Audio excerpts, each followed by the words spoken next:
Nope. Can't stay here anymore. I gotta get back. I think this was the spot.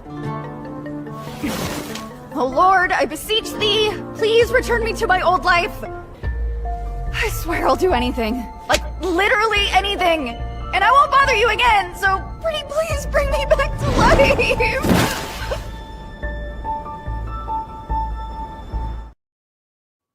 It's like the perfect thing for the stream. It's like, bring me back, bring our stream back. Yeah, bring it back to live stream.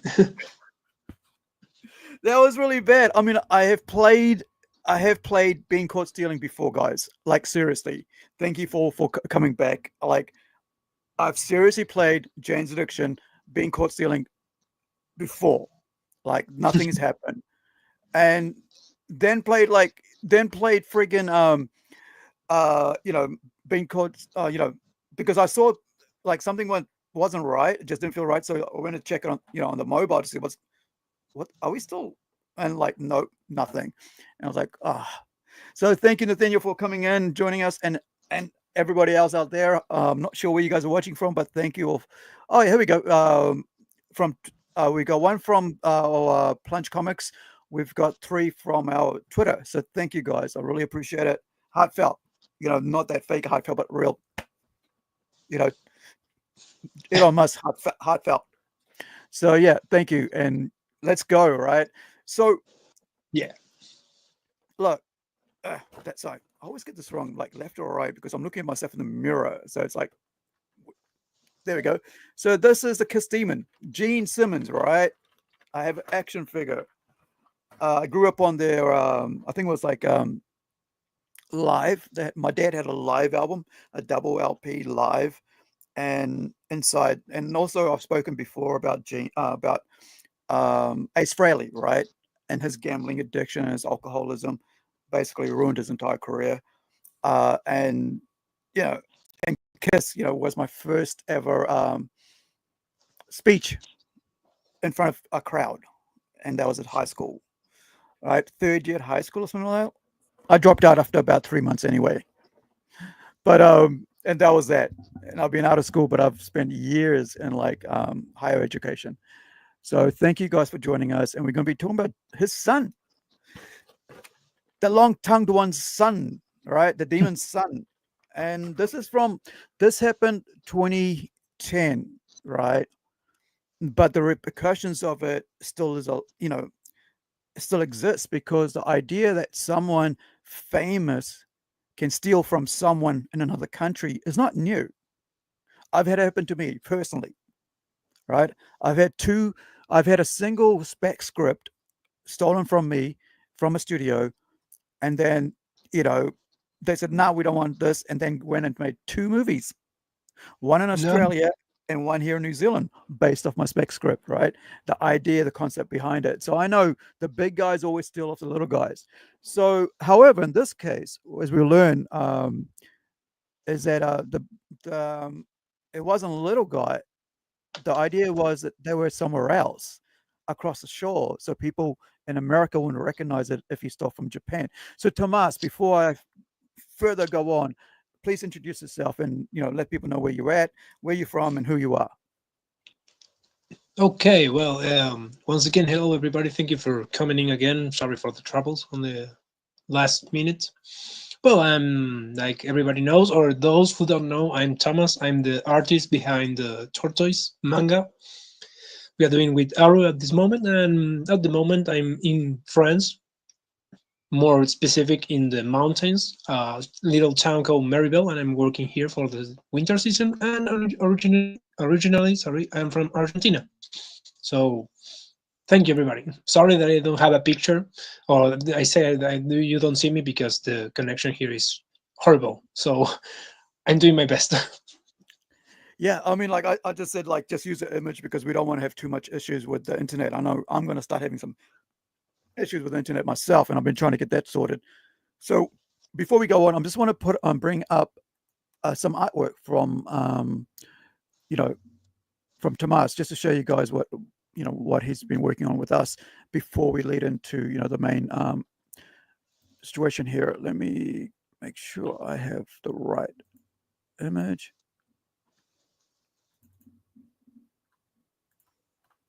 Let's see. Yeah, it takes a while because I don't like by the time I open it into my Clip Studio, it's gonna like, it's gonna, like I said, my internet's a bit fuzzy at the moment. So let me see which one's trying. It's not giving me what I wanted because I've got so many. We work on about 6 different projects at the same time, so it's kind of Yeah. annoying, like trying to find the thing really quickly when I want it because then it wasn't even thinking about showing it until you said so. So, okay, which folder is it? Are you the one? Are you the one? Here we go.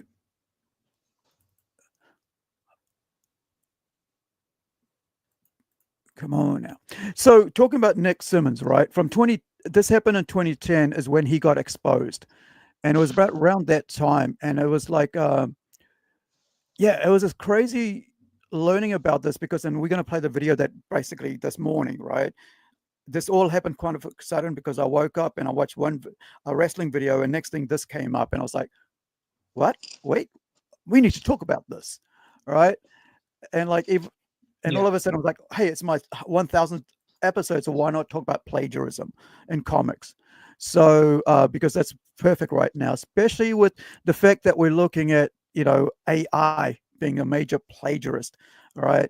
And so it was just that's the other thing we're going to be talking about today. Is about Nick Simmons, and of course, you know, about AI plagiarism. So let me just answer this question. So how can anyone ever pitch anything if it gets rejected and plagiarized? The worst part was about that, Nate, was that I wrote and as I like when I came out of film school, right after 3 years getting my degree and all that, and getting my bachelor's, I came out of film school and I wrote a story where the character has his work plagiarized, right? And and um and and so they go because they got to deal with they decide these students he got plagiarized, so the 4 of them go away camping.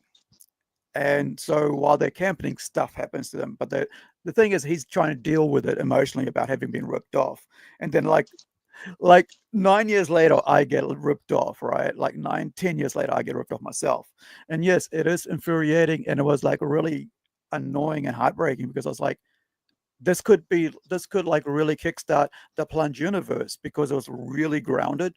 It was about like our character Red Dot, who was is a vigilante, but he's an SAS officer, which is a special forces like in Green Beret. In the US, you guys have Green Beret. In the colonials, right, Britain, Australia, and all that, we have the SAS. And you guys might have seen a recent movie about that with not Brad Pitt, who was it? Henry Cavill. Yeah, Henry Cavill was in that, and it was like the dirty. Like the Ungentleman War or something like that with the Jack Reacher actor, I think, or no? Yeah, he was in it as well, if I remember right. Let me bring up. So you guys, so we can get an idea of who it was. I mean, I can give you guys an idea who it was, but it was Henry Cavill, and it was a really good movie. It was how the actual SAS was formed, right? Came about, and this was during World War II, and how specialized. And this is where the the Green Berets also started happening. And the movie was called is the Ministry of Ungentlemanly Warfare is the name of the movie. So let me just bring that up, and then we'll show you guys. That was a good movie. It was like really rugged, right? So this is it here. And that was the formation of the SAS through Britain and through colonials like us in New Zealand and Australia. It's like the elite of the elite soldier, and so I actually spent like an entire year coming up with that with the story, like the actual background, like watching like I think about 3 and 4 hours of documentaries to learn about it, and then put this into the character, right? And it was about dealing It was about soldiers dealing with PTSD, right? After war, and some who can handle it, some who can't. And it was about, there's 3 levels of it. It was like 3 different characters. You had a survivor who came out okay as a leader, and one who was very suicidal, and another who had actually died. And so that was the whole story behind the red dot. And I wanted to turn it into a movie, which then got stolen. The pitch, the idea, the script, because there was like 50 pages of it, and then got made into some stupid romantic comedy thing. 2 of them. So let's get to Gene Simmons, right? But I just want to show, before we do that, I'll go back. I was answering that question. Now I'll go back to the art, and this of course is a comic that we're working on right now with Tomas here, and it's about 2 young ladies, 20-year-olds, and their romance, and then also their journey to an overseas island, a foreign place that's not been that isn't kind of like, they're not exposed that much. They've kind of cut off from the rest of the world, and they go looking for a legend about a turtle. That's why it's called the tortoise. So yeah, I just want to show you some of Tomas's work before you guys, before we get into this whole plagiarism thing. All right, let's get to Nick Simmons, and we're going to start with this video, which is what got me started to do this today, right? It's called Plagiarism or Inspiration, Nick Simmons and Bleach. So let's watch this, and we'll see. I'll stop in between, we'll have a bit of dialogue about it, and we'll go from there. I'm going to lower this a bit so we can the only thing that I never heard of Simmons was the Gene Simmons show on MTV, the KISS band, and that's all. This thing, like the gentleman that the Simmons doing plagiarism, I was like, what? There's another Simmons out there? I didn't saw it on the show. Yeah.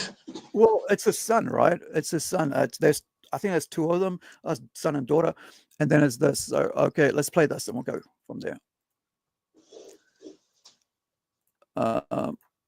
June 26, 1977, Fuji, Japan, a small town in the Hiroshima prefecture, Tite Kubo was born. Kubo decided in elementary school that he was going to become a mangaka. After reading the manga Saint Seiya by Masami Kurumada, Kubo's first one-shot was Ultra Unholy Hearted Machine, which was written for Weekly Shonen Jump in 1996. Kubo followed that project up with his series Zombie Powder that ran in Shonen Jump from 1999 to 2000 with 27 chapters. Shortly after the cancellation of Zombie Powder, Tite Kubo submitted a new story concept for a manga called Bleach. Bleach was one of the biggest mangas in the early 2000s, deemed as one of the big 3 series at the time, along with Naruto and One Piece. Bleach ran for 15 years, from 2001 to 2016, with 698 chapters, as well as a smash hit anime that ran from 2004 to 2012 with 366 episodes, and made its return in 2022 with the 1,000-Year Blood War, the final arc of the series to finish it out. Now, let's go back to 1977. The Love Gun Tour was going on with the infamous band KISS headlining the whole thing, performing the album of the same name. KISS was one of the most prominent rock bands of the early 1970s to the 1980s, best known for the theatrical performances, makeup, and costumes. KISS founding members were Paul Stanley, Ace Frehley, Peter Criss, and Gene Simmons. After the peak of KISS's popularity, Gene Simmons ventured into many avenues of entertainment, one of those being Gene Simmons' Family Jewels, which was an American reality television series that aired on A&E from August 7, 2006 to July 14, 2012. This show followed Simmons and his family. Gene was trying to hop on the trend of reality TV that was ever so popular in the early 2000s. In this show, we are introduced to Nick Simmons. Nick Simmons, outside of being the son of Gene Simmons, is best known for completely ripping off Bleach. As the seasons went on for Gene Simmons' Family Jewels, Tite Kubo's Bleach was reaching its peak in popularity, with the Bleach anime coming out red hot during the same time as Gene Simmons' Family Jewels. Apparently, apparently Nick Simmons was a fan of the medium of comic books, as his dad Gene had already dipped his toes in the comic book industry, creating his own. So here's the thing: I did not know about that. I know that there's like Kiss kind of like comics about them, and that I don't know who wrote them, but I've seen them. Right? I did not know that Gene Simmons had his own imprint as part of IDW, right? And I'm thinking maybe his son doing that was probably what ruined the whole Kiss Kiss imprint, right? Had Gene Simmons imprint. So that was pretty crazy. Like, I mean, when I saw this, I was like, really? Like, what? Yeah, it's like he did that. Like, I didn't even know Gene Simmons' House of Horror was a thing, or like Simmons Comics anthology. You know, yeah. The Gene Simmons universe, like. Yeah, the Geneverse. Yeah, or the Simmonsverse, right? But the other thing I just want to put up here, guys, this is the two main ones that the theft occurs from, right? And you'll see why I say theft and why it was such a big, huge deal. And this is like 2010, right? And it's always a big guy stealing from little guys. I'm like, this dude's like, his dad's a multi-millionaire, right? Like you've got basically, let me bring us back to center, right?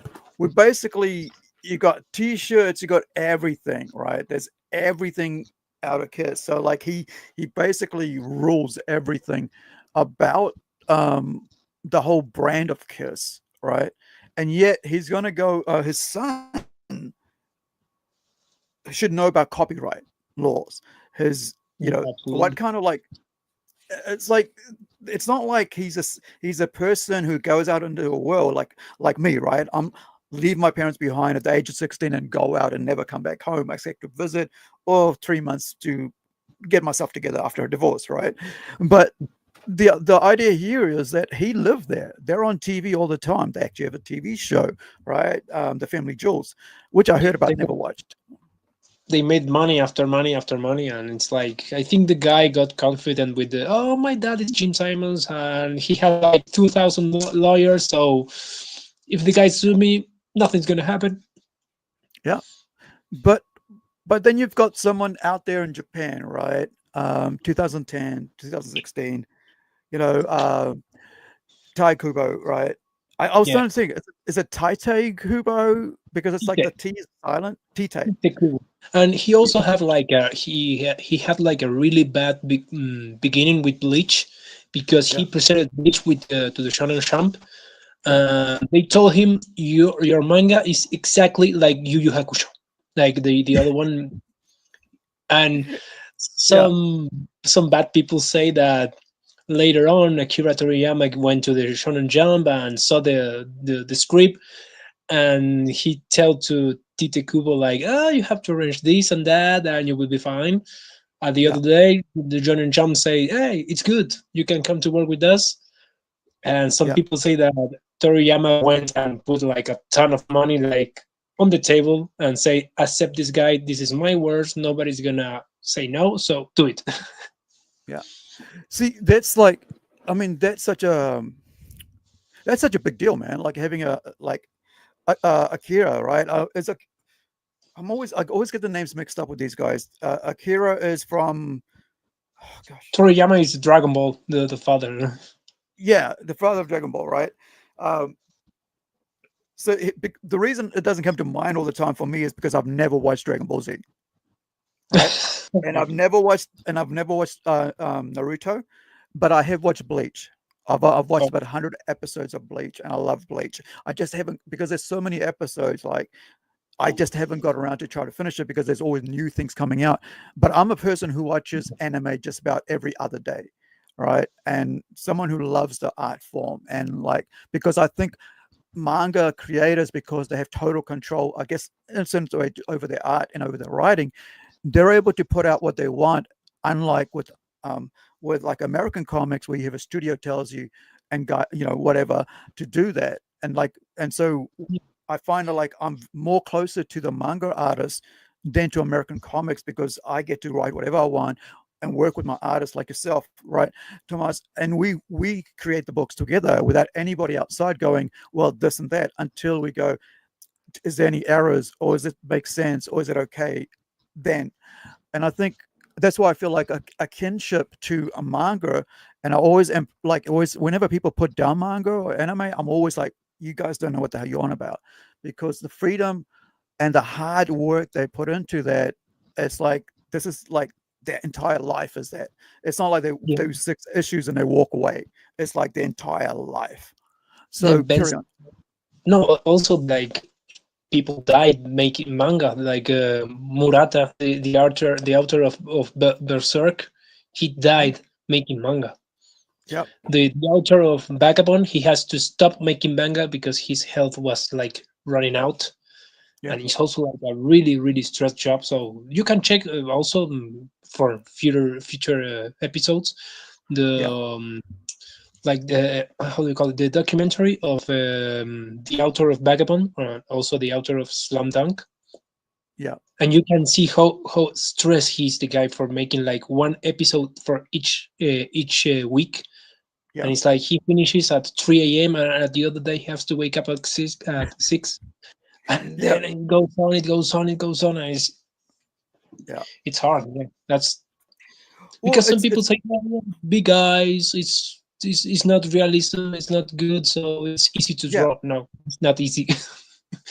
No, and that's the thing, that like, that's what I think. This is why I hate AI, and I despise AI. I mean, like, the only thing I use with AI is ChatGPT, and I never use it for my writing or anything like that. I will never let it touch my work.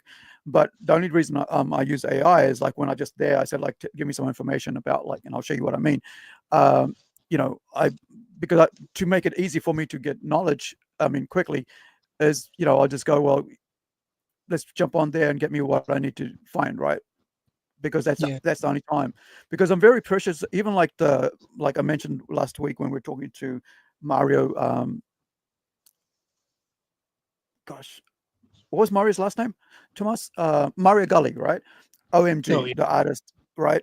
Because I was telling him, like, I actually spend half an hour to an hour coming up with the images up for the placeholders, because I just don't want AI to use AI for that. But apart from, let's move on from my blabbering about that. So, the idea that, like you said, like, like we're talking about, like, how this guy's, his dad's so big, and it's that idea of too big to fail, too big to be caught out, too big to be, to have any vertigo. Oh, it kind of feels like he thinks he's untouchable, right? Exactly, like the king of rock. Yeah, and he's the prince of rock, right? If that's a king of rock, then he's the prince of rock, so he can't be touched. And then he found out, as we learned, had already dipped his toes in the comic book industry, creating his own imprint under IDW with the Gene Simmons comic group in 2007. In July of that year, the first issue of Gene Simmons' House of Horrors, a quarterly horror anthology, was introduced, which featured many different stories created by Gene, with many different artists and writers bringing these creations to life. One of these stories being written and drawn by Nick Simmons. This comic was titled Skullduggery, which would be Nick's first attempt to write and draw a comic. Skullduggery, after its first issue was dropped from IDW. According to Nick Simmons, his artwork was not up to pro standards. It was amateur at best. This cancellation of Skullduggery didn't deter Nick from trying to get his comic to life. Simmons was planning on maybe trying to get this comic into a web series. Luckily for Simmons, he was able to get his comic series picked up by Radical Studios after the co-founder Barry Levine saw some of Nick's artwork while working on a deal with Gene Simmons. Comics, manga, and anime.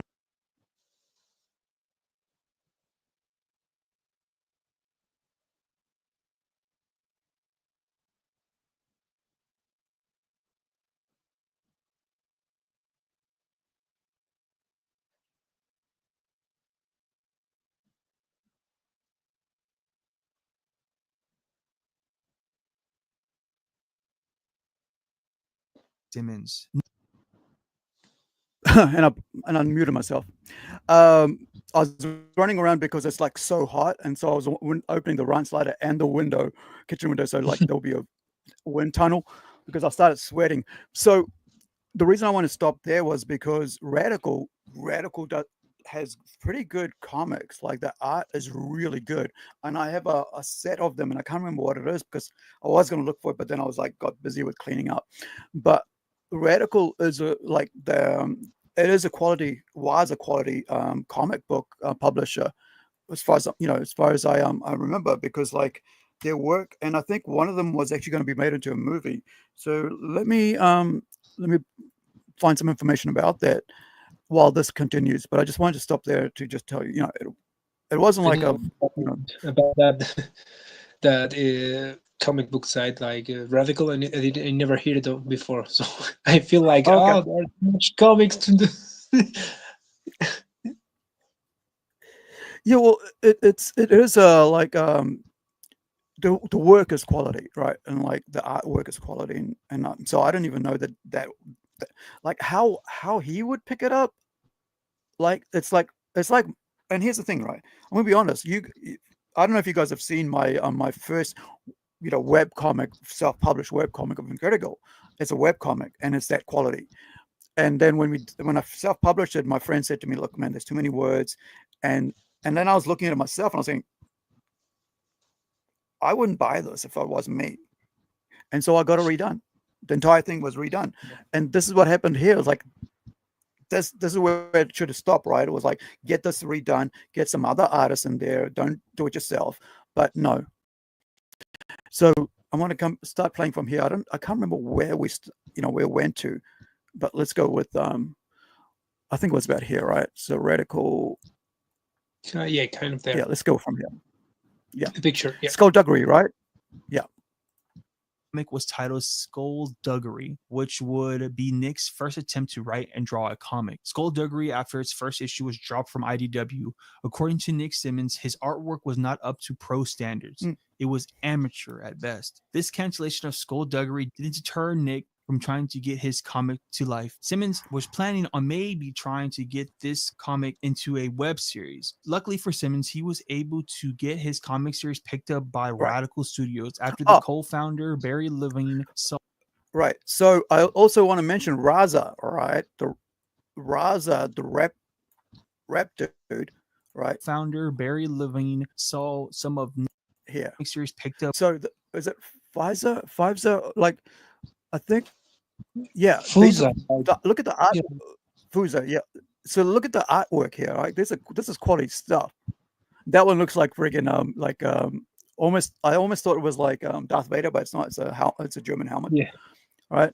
But I mean, this is quality work. It's not like his part. Like not like Nick Simmons' work. It's like this is high grade. By Radical Studios after the co-founder Barry Levine saw some of Nick's artwork while working on a deal with Gene Simmons. Barry told Nick that he would publish his comic but needed to overhaul the comic and start over. Fast forward to August 2009, we got Incarnate. Comic books are my passion, so using his name to promote it, just anything that'll sell it is fine. Once you have a passion, it doesn't matter. I'm shameless about promoting this thing. I want to sell this thing. It's what I want to do for a living. So this is poster for it. This is Incarnate, written and drawn by me. And what, did you develop a passion initially as a reader, or what got you into it? I read. I read. See this here. When I watched this, when I saw that look, right, and I was like, he was about to say it, and then he stopped saying it. So let's try, and you'll see what I mean, right? He's looking at the camera at the moment, like saying, "Get me out of here!" Like, yeah, it's like you asked me the wrong question, and I don't want to answer this question. Right. And you hear like he says, like, it doesn't matter. The important thing is to sell. It's not.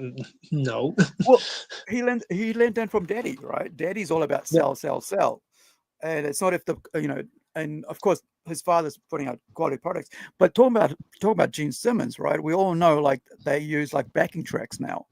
Right, they guitar or drums or whatever it is, they've been caught out several times. Like his, this whole, this is our last show, then this is the last, there's our retirement show. But they got into a stage where they can't keep up, but they still want to tour because that's where the money is, right? Yeah. And And like, I mean, last time I did that live stream with Megadeth, about Megadeth, and how Dave Mustaine has got a winery, right? He makes $2 million a year just from his wine sales, right? So they don't need to tour. But Gene's got to sell all this, and he's got to be in front of everybody because he's still living that, the old, I don't know what you want to call it, but I bought this for $5. Yeah. So what that should tell you is that people aren't real, and this is new, right? And so that people really aren't there for KISS anymore, but the merch is there. The merch has got to sell the merch. But like you said there, Tomas, that like, when let's play this through. But I want you guys to watch his face when he gets asked that question. It's very telling. Yeah. Just anything that'll sell it is fine. Once you have a passion, it doesn't matter. I'm shameless about promoting this thing. I want to sell this thing. It's what I want to do for a living. So this is a poster for it. This is Incarnate, written and drawn by me. And did you develop a passion initially as a reader, or what got you into it? I read I read comics from Japan and American comics. Incarnate is about a fictional species of creatures, revenants. He didn't want to tell exactly which ones, right? Because that way he'll get caught out. That's why I was like, he doesn't name them. See, if you ask me what were the influence behind which comics, I'll tell you straight away, right? The influence behind what was it called?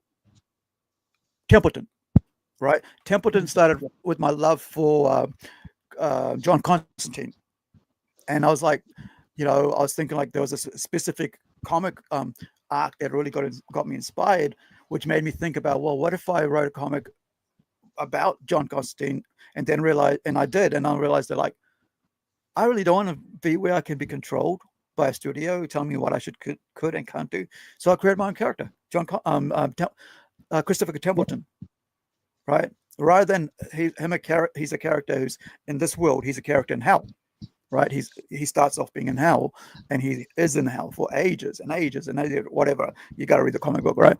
And so it's got that kind of elements. And like Red Dot started with a story about my real uncle, extended family, who got knifed in the neck, and there was about 2 done wrong, right? I mean, was it like 2 done wrong? Like 2 people, 2 kids that killed him. And so that's how I thought, well, why don't we do that as a Punisher story? Then I was like, no, let's create my own thing, and then went into the whole SAS and create that story. So it's not like, carry on, Tomas. No, so it's like that's when like good stories come out, that you got inspired like for a character or story, and you say, oh, I would like to see this character in this situation, but you say, no, I want my character in this situation, and you start to come up with new things, and that's the beauty of creating something else. And when they ask you, I got inspired into this has a little vibe into this, and that's when you become with something new. So, it's really weird where he doesn't do that, right? He doesn't say this is what inspired me. He goes, oh yeah, I'll read some comics from Japan. It's like, well, what are your favorite comics then from Japan? It's like, these are things that like, it's like, when people ask you something, what inspired you, you go, if it does inspire you, talk passionately about it, because you want other people to get into it as well. And that's the idea of a fan. Someone is, and even if you in turn decide to create your own stuff, you gotta at least give what we call like pay your dues, right? So that guy inspired me, and that's where I got it from. And I don't think it's a pay your dues, but it's kind of like, this is where I got this from, right?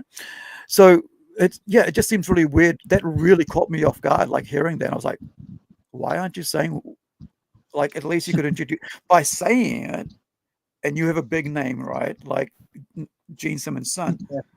You could get lots more people to read that book. And exactly, yeah. The Revenants are almost immortal, as they can regenerate their bodies. The storyline focuses on a Revenant named Mott, who has lived for hundreds of years because of the Revenant's regenerative capacity. Mott desires to die honorably on the battlefield for the Revenants, but can't because they are almost immortal. However, when the same that image there looks so something like I've seen before, right? Straight away when I saw it, I was like, It's So- like he's tracing something like Specifically, Bleach. Regenerative capacity. This one, like this, right? Really, this Yeah. one really made me think. I've seen this before. Mott desires to die honorably on the battlefield for the Revenants, but This one, this. Yeah, and the other one I saw it somewhere else. The back shot of the other cover. I saw it before, like the same post. Like Yeah, I mean, this is. I think this is from Bleach, isn't it? The hand thing. That's from like. I know that one. Is the finger thing. I can't remember. Do you know the name of the manga? It's a very famous one. I just can't remember the name of it right now. about what? Sorry, I don't remember. Like the hand in the mouth. I like the mouth in the hand. You know, like over here. This part here.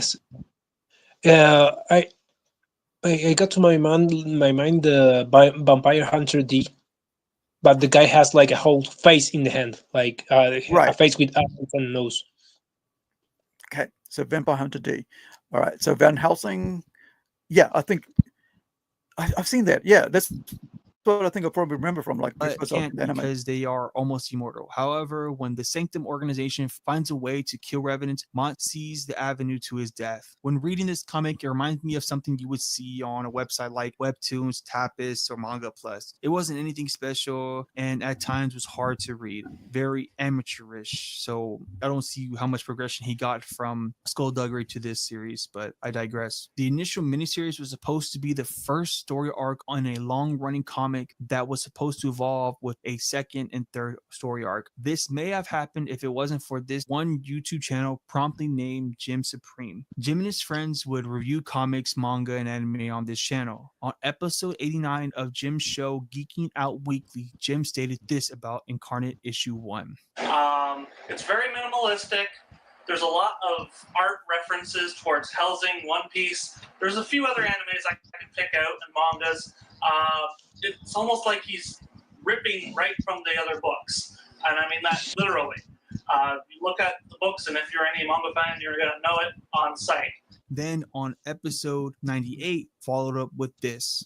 Next up, Incarnate, number 2, written and drawn by Nick Simmons and Nam Kim. And how many characters can Nick Simmons rip off again? This is just another horror show of copyright infringement. And I mean that quite literally. It's like, looking at this book, I recognize so many characters from so many series, it's hard to count. And the fact that he's getting away with it, I just don't understand it at all. It's horrible. The writing is okay, but everything else just makes this series make me go, why?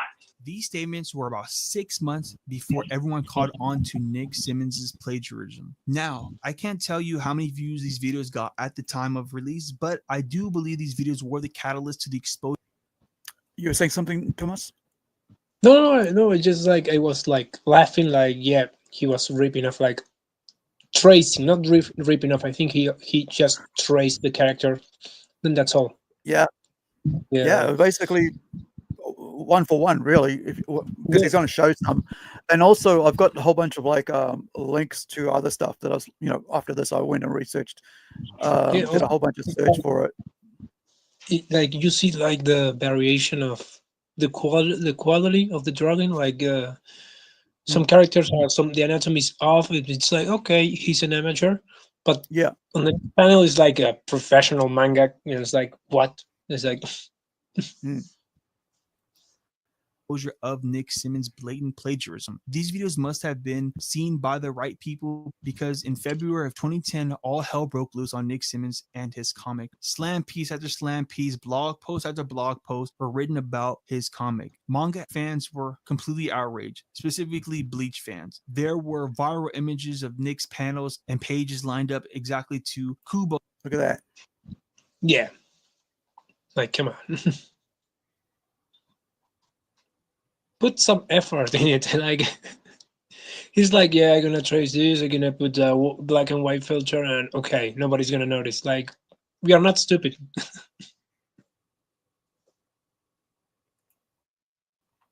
Bleach pages. Many of Simmons' characters. That. just turned it around, cleaned it up. Yeah. You know, like put a shirt on him. But also like the people who read comics and manga, they know where you get the things. I remember one time one of my teachers, he was like looking around some references, and he says like he was saying like the worst thing about this is like there's gonna be somebody who's gonna say, I know where you take the reference from. You take it from this picture, like, and it's like almost like an inquisition of people looking around who take the reference from who. It's like well, I mean, there is like there's like what's his name, Alex Ross, right? Alex Ross, the comic book painter, famous for painting of many of his works, and with what is it like with his friend, like he's got a friend who he paints as Superman and the poses and stuff, and he's done it forever. And you know, and he's never said this isn't from him. It's like I always use references. Like this is the actual people that I use in his work. I mean, like for me, like when I'm like working off somebody something and I give references over to you guys, I go, this is the photo I'm thinking of, and this is the person, the look I want. Now go and do something with this so it looks like this, and then it comes back to me and goes, no, it's like this or like that, and then we change it, because you never want to use like anybody and leave it the same, because the thing about art is like you want to make it your own. And this is why I hate like AI, because it doesn't make it your own. It just takes people's stuff and regurgitates it from other people's stuff, and it's nothing that you can claim as your own. That's why AI can't, you know, anything AI created can be a what is it called, can be owned by anybody. There's no copyright on AI. Yeah, also like the thing is, it's not like like you post on Facebook, like they say I created this. They don't say I draw it, I paint this. It's like one of my friends who says it's the same thing. Like you order food and you say, oh, look how good I cook this. Like no, you ask for food. That's all. Yeah, it's like, I mean, it's like, oh, I saw this, like, here's the best way, right? So it's like a packaged food, right? And then it's like opened into a plate and heated and then given to you at a 5-star restaurant. Exactly. Right? And you're going, where'd you get this from? Yeah, it's... Oh, I was trying to figure out whether, like, the wind, I think the wind is blowing, and so it's causing thing in my hand. So, like, or is that from you? I'm not sure. So let's carry on with this. But like, look at this, man. Like, oops, it went away from there. Go. Designs came straight from Bleach. The fight scenes and the whole nine were pretty much ripped from page from Bleach, Hellsing, and many other manga. There you Fans go. of Bleach, Hellsing, right? Yeah, Hellsing. Yeah. I love Hellsing. It's been like a decade since I last saw it. I think it's time for me to go back and watch it again. Reached out to Viz Media and Tite Kubo about these blatant rip-offs of their IPs. Evelyn Dubik, Senior Director of Public Relations at Viz Media, the American publisher of the Bleach manga, was quoted as saying, "We appreciate all our fans bringing this matter to our attention, and we are currently investigating this." I think you're not sharing the... Oh, apologies. Hey, yeah. Okay, cool. Yeah, we can see it. Yeah, I was just trying to check the sound, whether it's me that's making the sound or if it's coming from you. I think it's from me. I'm not sure what's going on.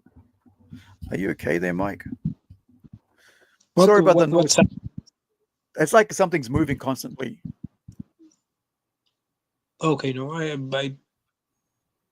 maybe it's me. I'm moving on the chair, maybe. Yeah, it's like it's coming very close to my headphones. So like, yeah, I think it's you. Okay. Tite Kubo had also reacted to this situation by posting 2 tweets commenting on the accusations and noting that he was more concerned by the fact that Gene Simmons' son was a creator of comics than he was concerned about his work being copied. To me, so he goes, between last night and this morning, I've been getting a lot of messages from overseas fans along the lines of there is an American comic ripping off Bleach. I'm not that good at English, but I looked at the site and it seems it's a comic by Nick Simmons, the son of Gene Simmons. To be honest, I'm more bothered by the fact that Gene Simmons' son is the comic artist than whether or not it's a ripoff. Yeah, I think that's you. Tomas, I think it's you moving around too much. No, I was getting still. Sorry, I was sitting. Say something. Let me just check. Yeah, you hear me?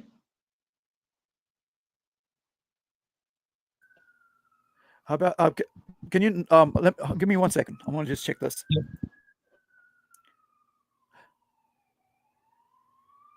Hello.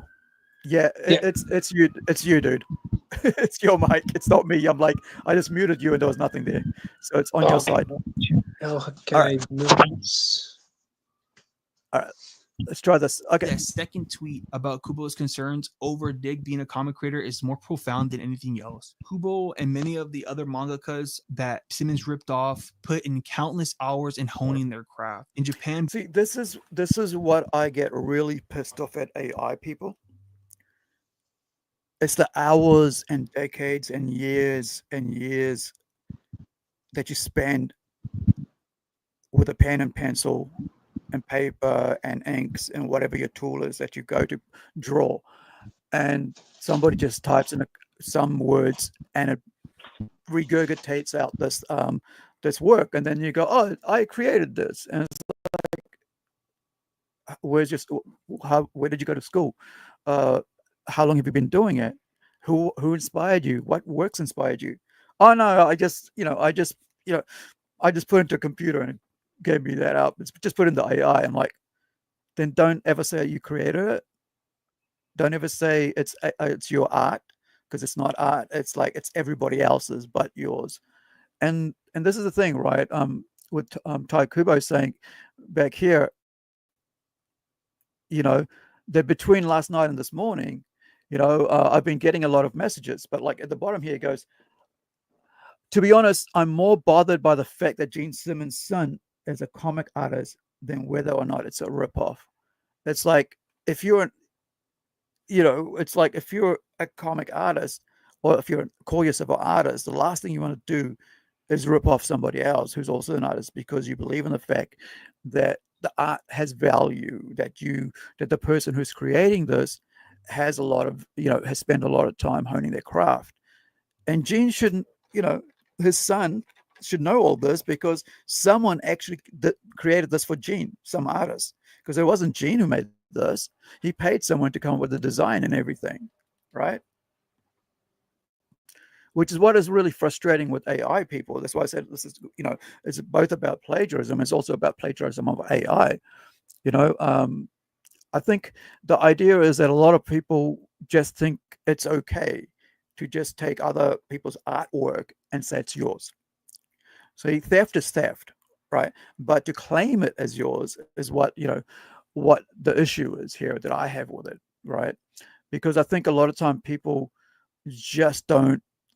The idea is like, oh, it's a gift from God. It's not a gift from God. It's a craft that you hone, right? It's something that you decide, oh, it'll be, I enjoy doing this, right?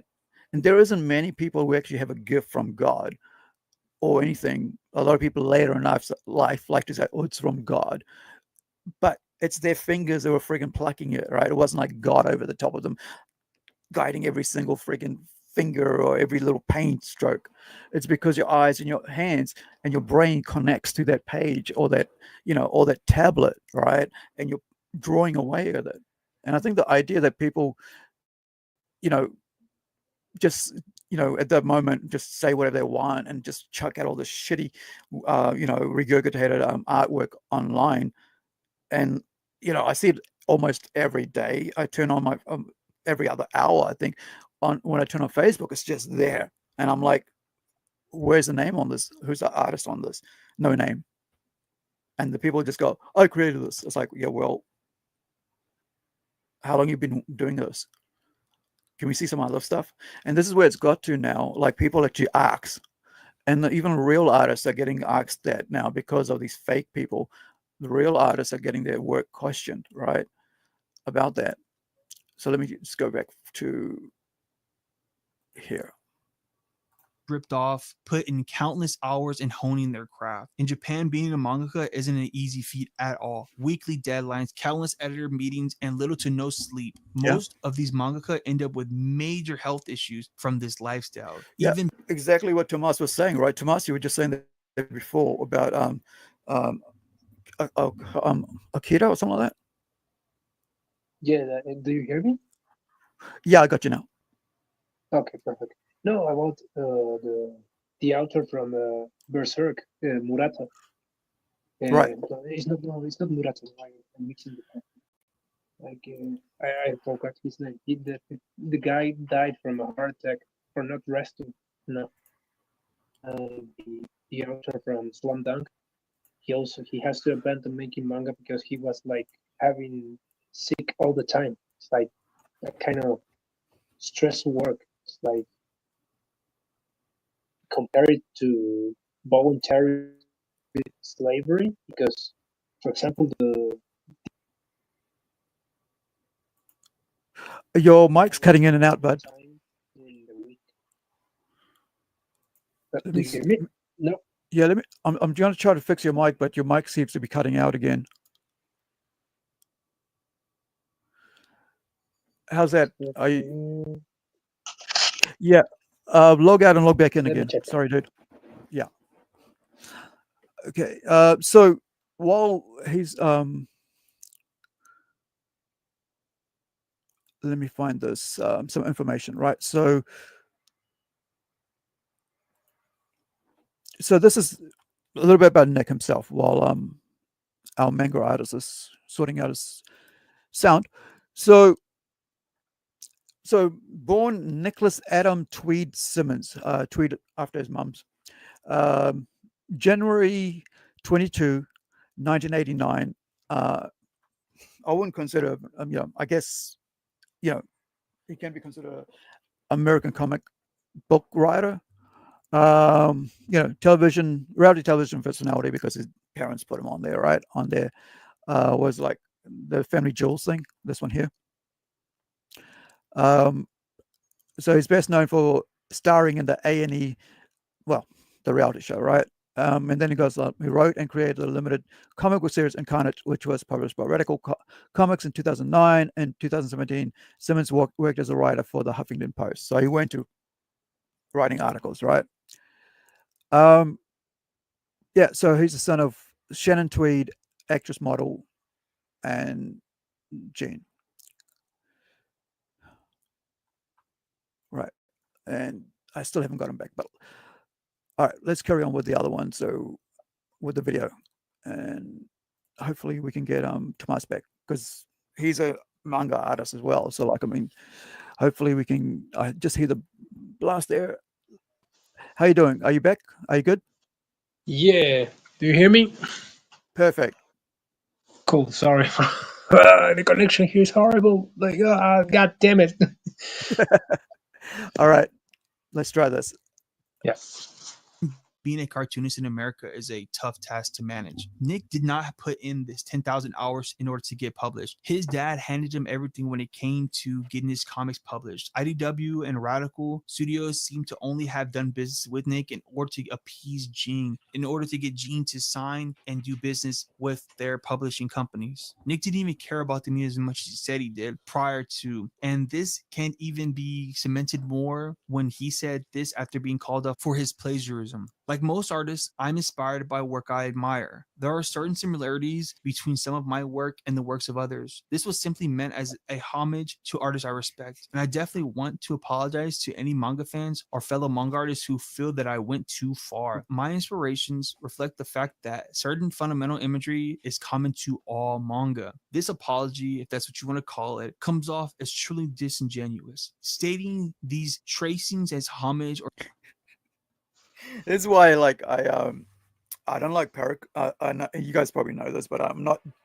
like 100%, anti parody, but I don't like parody comics. I mean, there's effects where they can be done well and has been done well, but there are people that just blatantly rip off other people's work and they twist it and make it adult, and it doesn't feel right. And the only way I can think of that is like, what would be like if it was your work that was done to that way? Would you be appreciative, or would you welcome your hard worked creation being turned into something like this, right? Being ripped off? And how would you feel personally? And so, like, when it comes to art, I personally go like, well, I'd rather not. And if I'm doing homages, I'll actually ask my guys to go, hey, this is what I want it to look like. And when we put it out, okay, this is a homage to my favorite cover of this, or this is where it's come off from, right? And that's homages are that, right? This is where it's come off. But when it's like blatant ripping off like this, that's not a homage. That's stealing, right? It's true.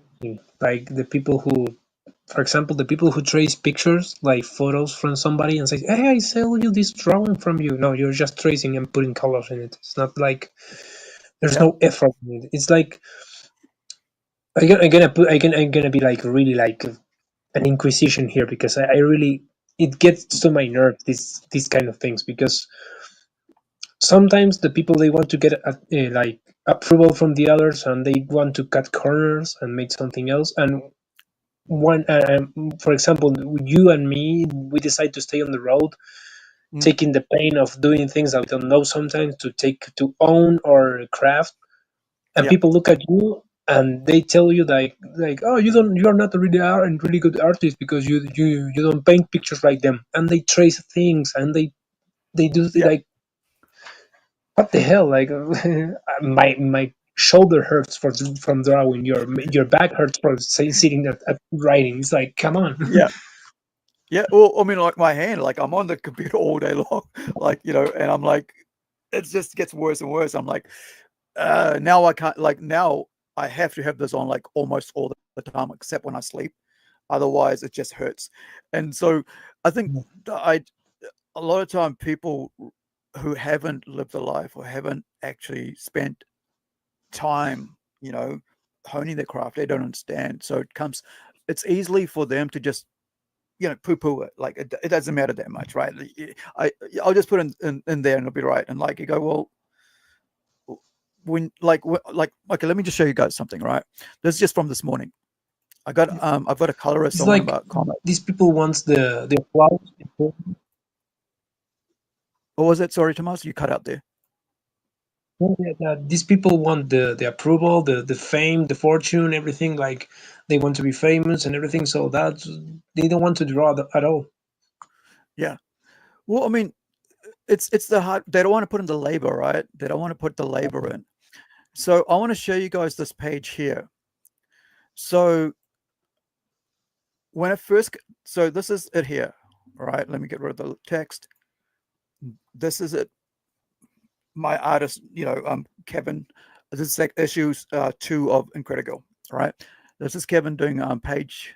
What page is this? Is page 8 or 7? Page 7, right? So this is basically just the inked pages, right? He's drawn it and placed everything right. And the next thing I've gone in myself personally, I've got in the colors, put in the name of the show and stuff, just so for my artist then can go, the colorist then go and color it. So I've done that part. Like even here, right? We've gone all that in there. Now that is then my colorist just this morning, right? George, like probably about, I don't know, it was like about 2 o'clock this morning or something like that. Whatever time it was in Argentina, maybe like was 2 in the afternoon. I don't know, maybe about 12 midnight. I can't tell, or 12 noon. And he said, like, he gave me this, right? So you can see this. And I said to him, okay, so I'm looking at it, I'm going, it's too clean, right? It's too clean. And so he goes back and does that to it, right? And he sends me that, and I'm going, now I like it. That's how quickly, like, you know, that because I could tell him this is what I'm looking at. I go, this is, I want dust, I want a bit of like texture, and boom, from that to this. Right. Actually, have are you guys seeing us? Oh, you are. For a minute there, I thought I didn't see this. You weren't seeing this, but like, yeah. So as you can see, like, you know, that it's just sometimes I feel like a lot of people don't take art seriously because they think it's magic. It's not magic. It's a lot of work, and this is why, like, you know, when you have people like this dude here, from a very rich multi-million-dollar family, just, you know, treating it like something, like treating it like, you know, like AI bros do, right? AI people do. But also, I think like this is like a personal opinion. I talking from me, from my view. It's like I think the past decade or no more, like 20 years, 30 years, like the vision of being an artist, it's transformed from only making art to being a rock star. Now you see like it's not all of them, but some comic book artists that, oh yeah, I have a Lamborghini, I have this, and I can, and it's like, okay, it's like a small diamond in the desert. It's that all. It's not the real thing, Yeah. and I think it's that pursuit of trying to be a millionaire, being a comic book. But that I say it can happen. It would happen, maybe not. But it's not the main point. The main point is Yeah. drawing, making easy stories, and telling them. That's all. Some people have to Yeah. work half a day in other job to have to get to the end of the month. Some people Yeah. don't; they live from the craft, but it's okay. But like most of them, like right now, oh yeah, I want to work from this video game company to be the concept artist to have like millions of months just for drawing. Like I don't know. Yeah. Yeah. I mean, like, the thing here is that the worst part about this dude here is that he could had, you know, had everything. You Yeah, know, he could have just like had, you know, he could have just written the book and had somebody, had his dad, if he couldn't pay him, you know, he's not going to pay him. His dad could have paid or for it, an artist to yeah, do the work, right? or even better, like your dad is Gene Simmons, you can pay like a really good Marvel artist or whoever you want to teach you how to draw. Like, come on, man. Yeah. Yeah. You could have an artist, you like a one-on-one tutor, right? Okay, Exactly. we're gonna pay you $100,000 to teach my son how to be a good artist a year. Okay, thank you. Cool. How easy is Exactly. that? You're right. You know, I didn't even think about that. Like having actually a professional artist, comic artist, go and tutor this dude, right? A couple hours a day, you know, or whatever, a couple hours a week, till his art, so he doesn't need to steal and claim other people's work as his own. Yeah. Or similarities is crazy. Furthermore, trying to dismiss this stuff by saying it is just part of an art style that is common to all manga is horrendous. Yes, manga does have a style to it. And this is the thing, like a lot of comic people, right, say this about manga artists. And they like kind of poo-poo it. And I hear it all friggin' time, especially some, you know, indie comic pros like Ethan, like Ethan Van Sciver does that all the time, always shitting on manga artists, but he hasn't put out a work in 4 years. Like he keeps putting out work, but they never get delivered. Right? There's a work of his that's been held back for like people haven't still after 4 years haven't got yet. Manga artists and manga creators have to get like a whole chapter out a week, not in 4 years, but a week, right? And everything's got to be right because, like, you know, otherwise they're not going to publish it. And the fact that it's got to be right all the time, you know, and the other things, I mean, there are such things as fillers because, like, okay, we got to do that because we're going to keep doing it. But the idea is that these guys, you know, like you said earlier, Tomas, that these guys have their serious health issues because the stress of having to do it every day. Whereas someone like Ethan Van Sciver can sit on his laurels on what is like $500,000 and not deliver his book in 4 years, right? And they can shit on manga creators and say, oh, they all look the same. It's like, yeah, but bro, where's your work? Like, whereas you're like all you do all day every day is almost like do like about 4 or 5 hours of live streaming. Why aren't when are people But going to get the book they paid for?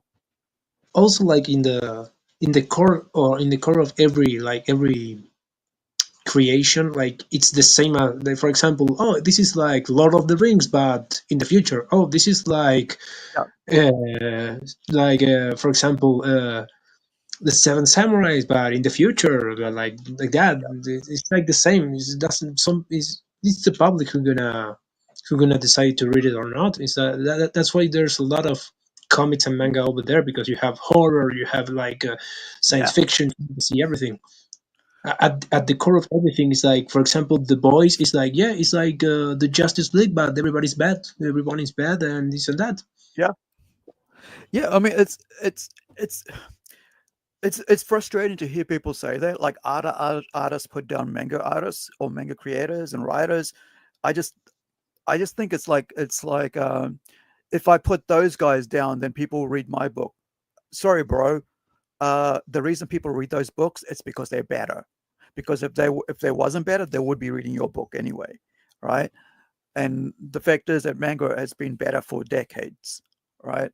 And that's why manga has always been killing it when it comes to American comic books and writers and artists. I'll show you something that came across today on my Facebook, and I want to show you this image, man. Like, this is from an American comic book that came out recently, right?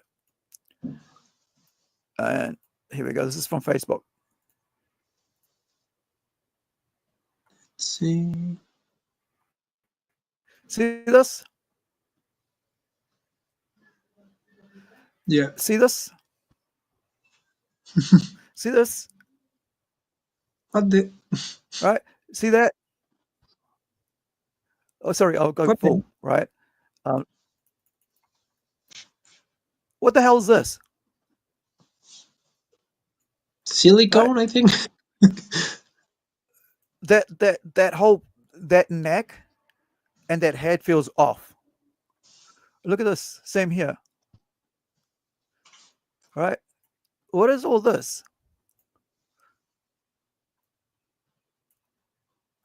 This is a Justice League comic book And from the not guy Justice League, DC Comics. the guy on the right, his Look at this. head is very small. Like, Yeah. Look at even though this. when I draw, it's like I'm not like a perfect guy. I make a lot of mistakes at drawing, but like I know, because I'm not a professional. I'm trying to get better, but these guys are like quote unquote big leagues. Like, Yeah. It's DC Comics, right? It's not like an indie artist who's like just starting out or trying to get his anatomy right. Excuse me. But like, also look here. Like the fingers, look at how like dainty they look. Right? The wrist, the groin area here. It's all everything on this page. I don't even know if it's a full page. Looks like might be a full page. But what is this? he can sit wherever he wants. He's got his own chair. Yeah. Like, what is that with Blue Beetle's head? Like, is this somebody like playing a joke? But yeah. Or maybe someone make an edit on yeah, it's like someone's got like when the parody is better than the original, unless I'm wrong, the original was that stupid plotline. But it just, I don't know, like, is this supposed to be a joke? Like, it almost feels like they're anyway. But the idea, at the end of the day, right? If you have all the, like we talk about silver spoon, right? When someone is given a silver spoon, like born into a family of richness, or born to rich parents, right? Who have their own action figure, have their own TV show, and then to take a cheap way out, it's like the most I don't know, man. Like, and the other thing is like, it's like maybe, sorry for the word, it's like you are crapping on your father's legacy. Like I think I don't know the story of Kiss, but I think the guys came up from underground, like every rock band from that time, like Megadeth, and also after that, Metallica, and after Megadeth and Iron Maiden and all of that, that they came from way underground. Yeah, it's like you're crapping on your father's legacy. Like, come on, man, like work hard. let me Also, this like maybe a similar case, but not about art. But in Argentina, there are two brothers who are famous and have money because they are the son and daughter of a famous Argentinian football player. It's like, and that's all the thing. They don't work. They don't study. They don't do anything else. And, oh no, because we are the sons of this guy who was a really famous football player. So yeah, it's like the Maradona. It's not Maradona's son, are they? no, it's another guy, Canigia. Right. So here's what ChatGPT says about their background. So KISS is a legendary rock band formed in New York City, 1973, when I was born, right? 51 years ago. Known for their larger-than-life personas, makeup, and their performances, right? The founding members each adopted blah, blah, blah, right? So what was the background? So Gene Simmons, right, the demon, was born in Israel as Chaim Witz and immigrated to the U.S. as a child, right? Growing up in a working class family, so hardworking parents, like lower socioeconomic, right? And then working class family, not, I wouldn't say lower working class, but like not rich at all. So Simmons was deeply inspired by American culture and rock music. His entrepreneurial drive helped shape KISS into a merchandising powerhouse, as we and then Paul Stanley, the star child, born Stanley Eisen, came from a musical artistic background, known for his powerful vocals and stage presence. Stanley became the band's primary frontman and creative force, co-writing many of KISS's biggest hits. Ace Frehley, the guitarist, born in the Bronx, had a rebellious streak and a natural talent for guitar. His innovative solos and iconic style made him a fan favorite, but struggles with substance abuse led him, and we talked about that in one of the videos I put on PlungeCast a couple of weeks ago, about his, how his whole alcohol and drug abuse, his alcohol abuse and gambling addiction has just really ruined his whole, his work with it as a artist. And then you've got this is, they're all from Brooklyn, New York, right? And they're not like anybody who were handed any they're not kids who are handed everything to them. They worked for it. And then you've got his son who had everything handed to him, like fame, money, riches, anything you want, you got, son, right? You even got a TV show to be on, and you got paid to just be yourself, like the Osbournes, right? Basically that sort of thing. It was a reality show, Family Jewels. And yet he takes that and uses it to steal from manga artists and writers. It's like it's sad. Sorry, what was it, Tomas? It's sad. It's sad. That's it. Yeah. That are inspired by one another. All artists are influenced by one another, but that's not what Nick did at all. He didn't seem to care. He hadn't made a comic since then. Granted, he might be blackballed from the industry, but I'm sure he could come up with enough money to self-publish a comic if he was really passionate about it. But lo and behold, he has not. Stories like this are why comic fans don't take outside entities who try to produce comics seriously. Honestly, though, I'm not going to put all the blame of this plagiarism on Nick Simmons, because if you look at the credits on this comic, there are plenty of names and a whole ass studio who helped him make this comic. Why didn't they say anything to Nick? Or maybe it was plenty of names and... Okay, look. You had Matt Dalton, the inker. You had Dami Digital, colorist, right? You had assistant artist. 1, 2, 3, 4, right? So studio doesn't say what studio that's from. No, doesn't say. No. Yeah, it's cut off there. But yeah, you got a letter. At the end of the day, it feels like it's Gene's son. Just do whatever you're told and just get your check and walk away. Which kind of feels like what Marvel and DC Comics is today. It's like, get your check, get your name on the book, and walk away. Go create your own thing. Don't get involved in the creation or the brainstorming on it or everything. It's like the sausage sausage machine. You put the meat, you turn on the how you call it, the manivelle, and the sausage come out, like the comics. The comics is like that. Yeah, it's like that scene from The Wall, right? When it's what is it like?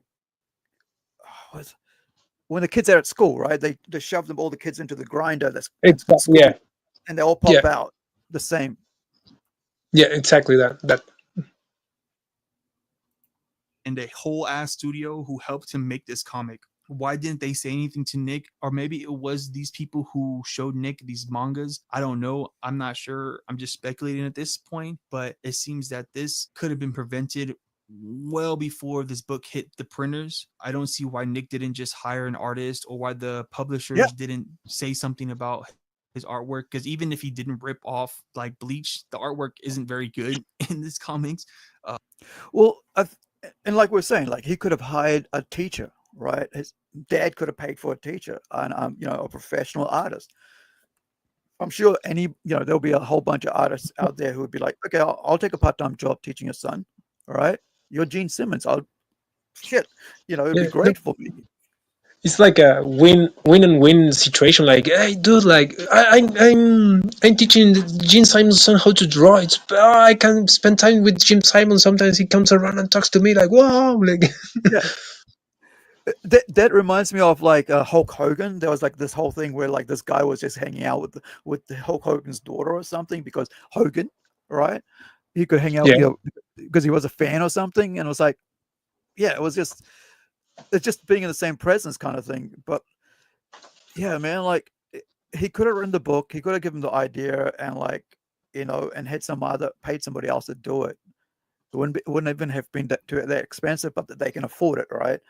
It's like it's not going to cost him $1 million to get an artist to do 6 issues on a comic book, and he would have had his name on there, right? Created by and written by, and the artwork would have been friggin' amazing. Imagine somebody getting paid $30K US or something, $40K, $50K, whatever, getting the best artist to do that. And at the end of that, it could have been a hit without all this bullshit, because he ripped everybody else off, right? I mean, that's straight from Bleach, man. Look at that. Yeah, right. Like the everything.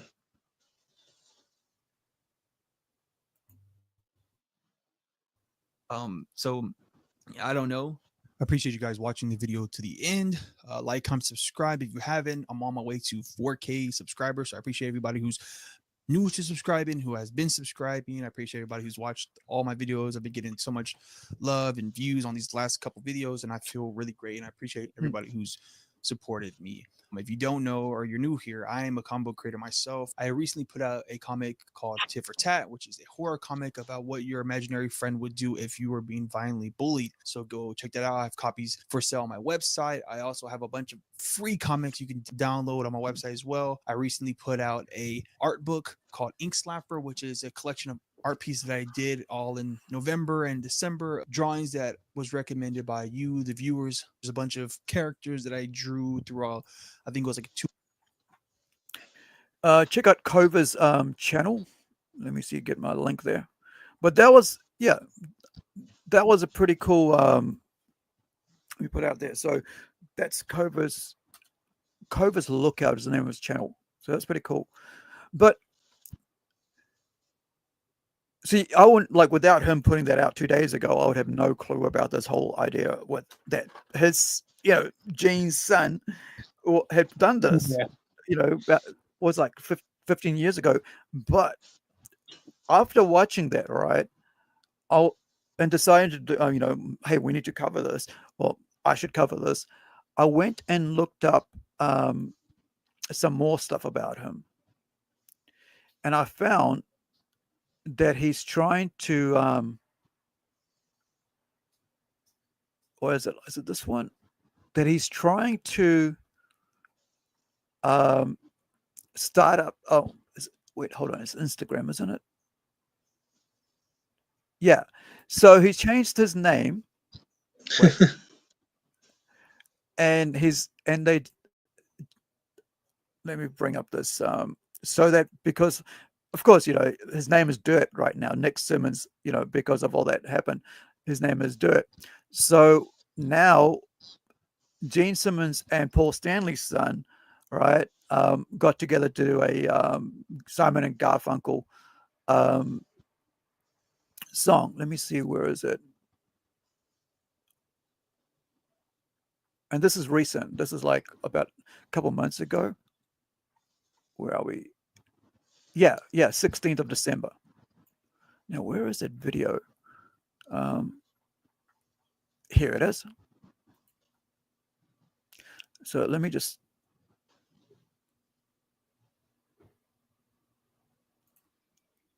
Hold on. All right. Let me bring that up so you guys can watch this. It's not bad, right? But remember this, the guy had to change his name because he was caught stealing from other, from manga artists. Hello, darkness, my old friend. I've come to talk with you again. Because a vision softly creeping left its seed while I was sleeping. And the vision that was planted. Paul Stanley's son sings better, right? Yeah. I was checking that. I was like, saying, who is singing what? So that's Paul Stanley's son, and this is Nick Simmons, the guy who we're talking about, right? And you can see that he's actually, he should stay away from this dude, because he on his own would do really well, right? Yeah. Paul Stanley's son, and Paul Stanley is the Star Child, right? And he's the one with the star on his face in the KISS universe. But yeah, it's frustrating, to see people who've got everything handed to them and don't even have to struggle for anything, born with a silver spoon in their mouth. Yet they want to rip off people who had to struggle for everything to get what they are. And it's worse when they do it to manga artists, because they, it's a different whole, it's a different ball game there. It's like, it's not the same way that American comic book industry works, right? And it's the history of it's like, it's not the greatest. It's like, it's a monopoly that's controlled so unfairly. And I was looking into that a little while back, and I was just like, damn, I'm glad I'm not over there and having to deal with that, because I'd go nuts. But but all those guys, right? All those guys create amazing works, and they put all their effort into all their work and all their time and energy into creating that one thing. Coming right there. Yeah, and creating that one. Right. Yeah, and I did have Saint Seiya there somewhere, but I was packing these box containers away the other day, and so they're all like in action figures are all there, and I'm like, yeah, okay, well, yeah, but I have Saint Seiya there, this little figure like this big. But it's really sad to, because like I said, they the Bleach artist and creator has only got Bleach or maybe another book, right? Or who's the other guy who passed away recently from with the big sword? Berserk, yeah. Berserk, right? The guy from I forgot his name. Yeah. Yeah. So yeah, It's not Murata. Murata is One Punch Man. I forgot the name. okay, let me just find out like who Berserk manga. I think it's a Kai something. Oh, Kentaro Miura. Miura, yeah, Kentaro Miura, yes, that guy. Yeah, He was like, yeah, he lost his hair and then he passed away, wasn't it? Yeah, but he was like a really good friend with I think was with the author from Slam Dunk. I think he was like a really good friend also. But it's that thing like I think he didn't went to the doctor because he didn't have the time to go for the job, and he also is that thing that it's like in an endless cycle because you put your work, you start to get sick, you have to stop.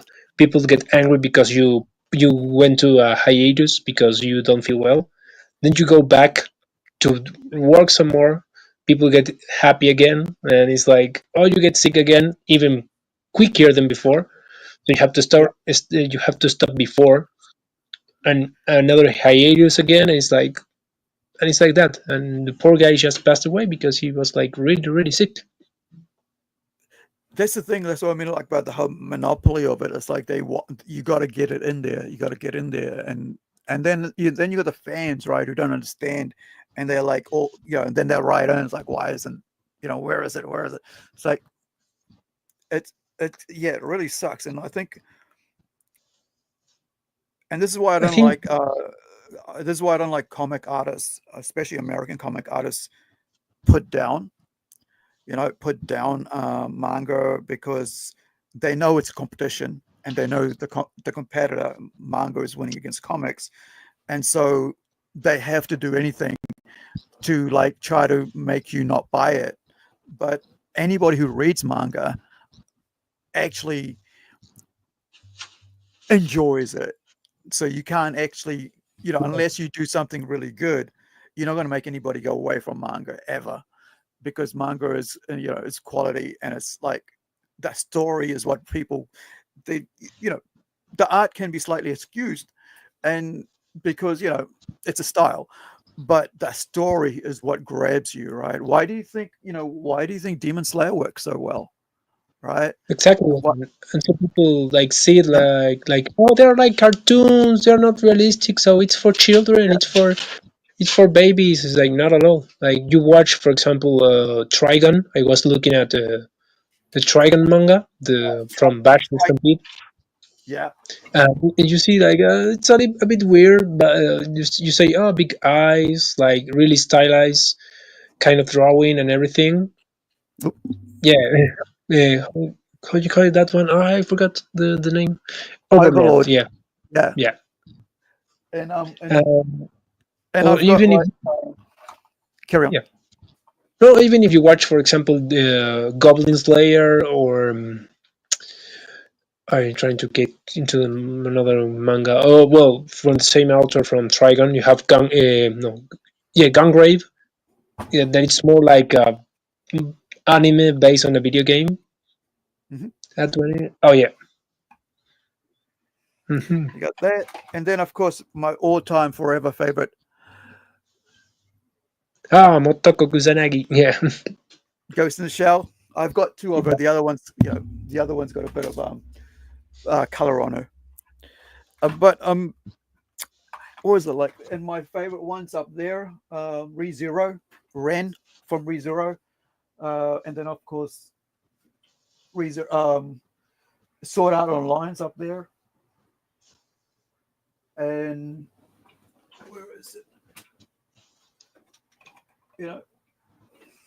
Oops, I got her because she looks like one of my characters, not the clothing, but like the with the tail and with the wings.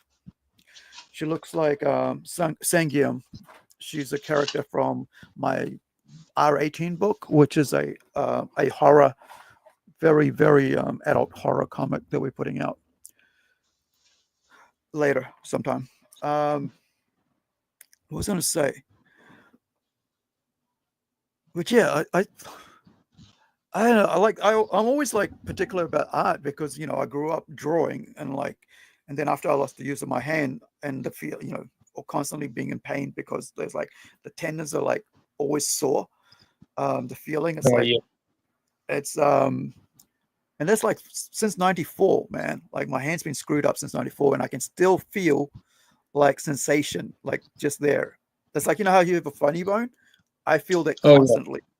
Yeah, it's never come right, and so I stopped drawing because my fingers used to get stuck, and so now I use a tablet, right? So I bought like the third one because I was going to give this away to one of my nephews so they could draw. So I bought a little tiny one. Cool. Yeah, so it's a little Wacom. So I actually got the second hand. It cost me $50 New Zealand. Like these, like still around about a couple $100. But the problem I work with one of that. I still have one of that. It's the only one that I have. The tablet. It's like I don't have the new ones with the monitor in it, with all the things like the tablet. So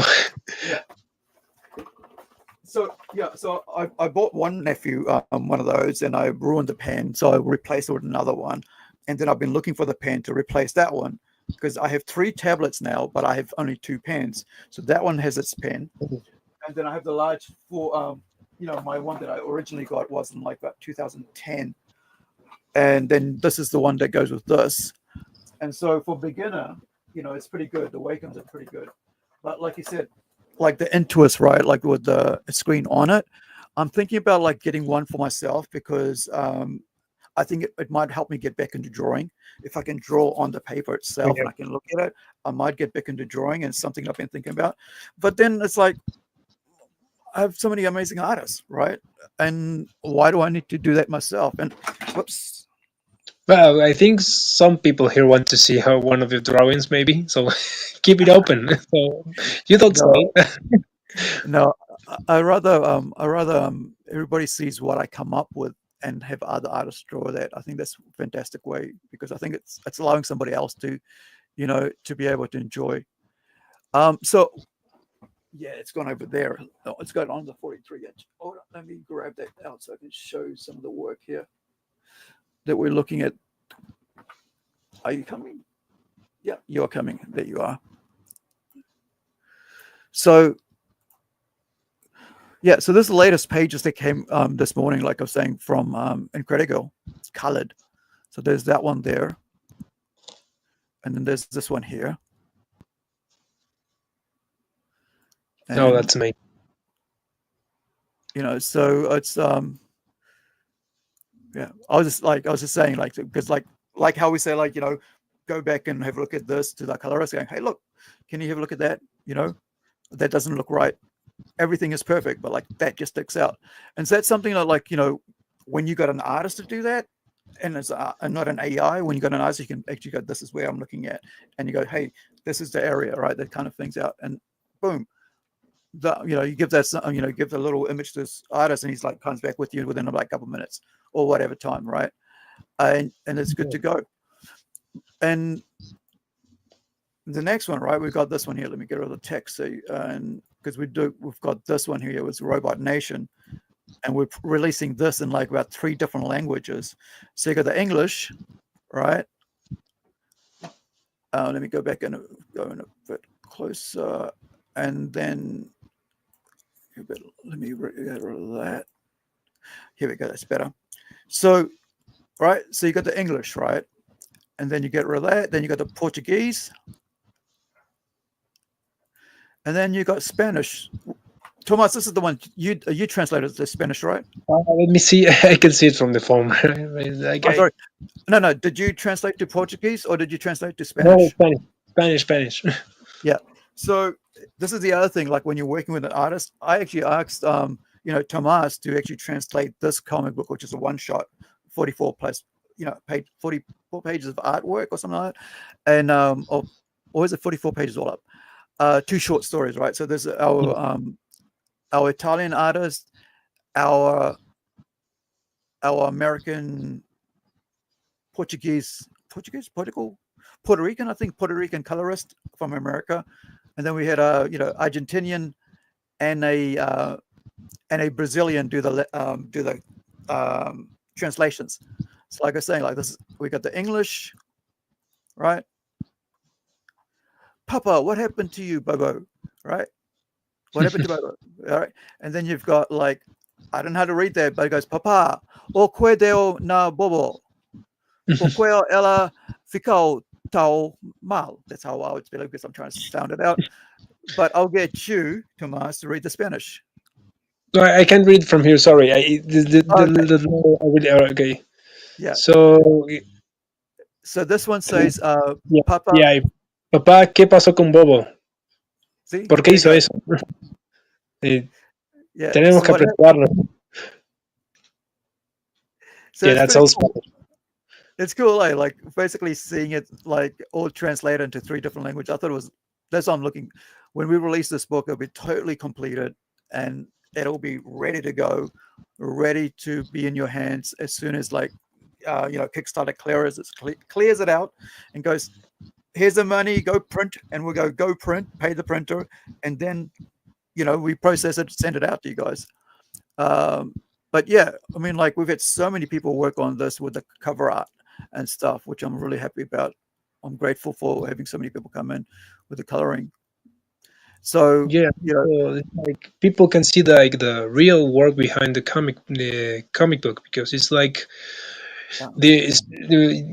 like with Marvel, DC, and the big companies, like you only see like the printed comic in your hands, but you don't see the people behind that. Well, maybe Marvel and DC, they have like millions of workers over there, but in an indie comic, it's like a small group, everybody working, everybody putting their hearts. It's like a really tough and enjoyable job. Creating art, man. Yeah, it's not magic. Exactly. Yeah. So, we got like something about 6-7 covers we're going to be putting out. But yeah, with Robot Nation, which is going to be the first one we put out, right? We did it last year and it wasn't completed, and then it didn't actually succeed doing, didn't get more than 500. So I had to rethink, and I was getting paying for the coloring and stuff and getting it all sorted. And we got some artwork done. So I decided I'm going to put in some artwork and posters in it as well. We had some, Christian Zaffo with his own work. He's a comic book writer and creator and artist himself, and he did like a pin-up. So I colored it and we put a little story to include that in there. So you can see there's 2 different stories in this. There's the Robot Nation, and then there's also the Trouble with Bobo. So yeah, there's 2 short stories, but like lots of amazing stuff. We're going to slim down the amount of covers we put out. So we're going to put the English, Spanish, and Portuguese, and then a couple covers for and a wraparound. But yeah. The other thing is, carry on, Tomas.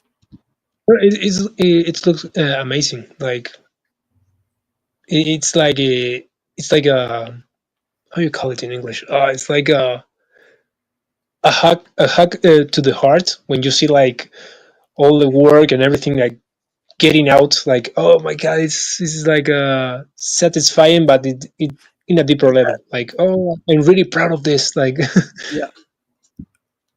yeah, man. Like we all put in so much work. Like I said, like this. You got the art, me writing, creating, right, and doing the lettering and designing all that.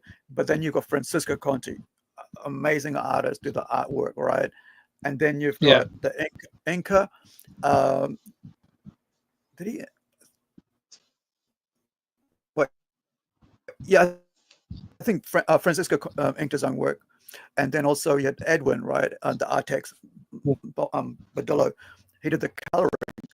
Now that's just the 3 of us. Then you've got the variant cover artists and pen-up artists, and then you've also got and there's about 4 of those or 5, and then you've also got the 2 translators. So there's like a team of like about at least 10 people that worked on this that I'm aware of, and they're all to put one-shot book out, because I want to turn this one-shot book into a ongoing series, right?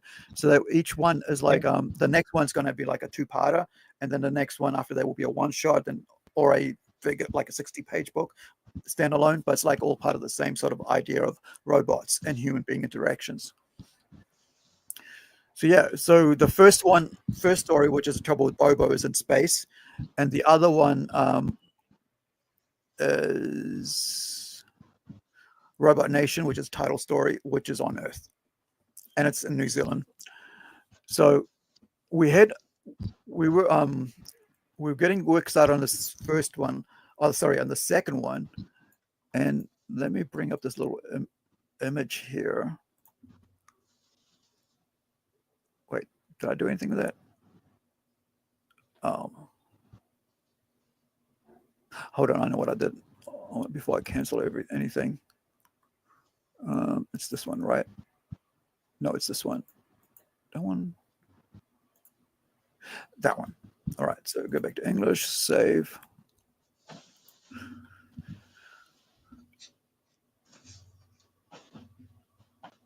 Cool. Now I can open it up. Full color.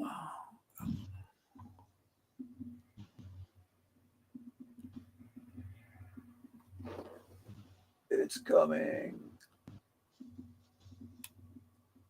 I feel like I need to like put more RAM into my computer. There it is. For the memory. Yeah, man. Yeah. Yeah.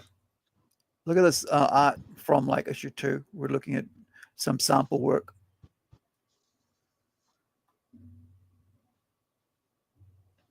It looks amazing. Yeah. So the story for that one is a 2-part story, but each comic book comes with 2 stories, and there's a short story, then there's like a continuing story for the next issue, and this one's called and that story like it's called Fang and Fur. It looks so awesome. This is his second design on it. The first one was, yeah, it was he wasn't happy with it himself, and he said like I want to redesign it. Yeah. It's just, yeah, man. Like, look at the actual like mechanisms, you know, it's just amazing. The work is put into this, man. It's like, yeah, and knowledge, like checking out mechanisms and machines and everything is like to make it fit.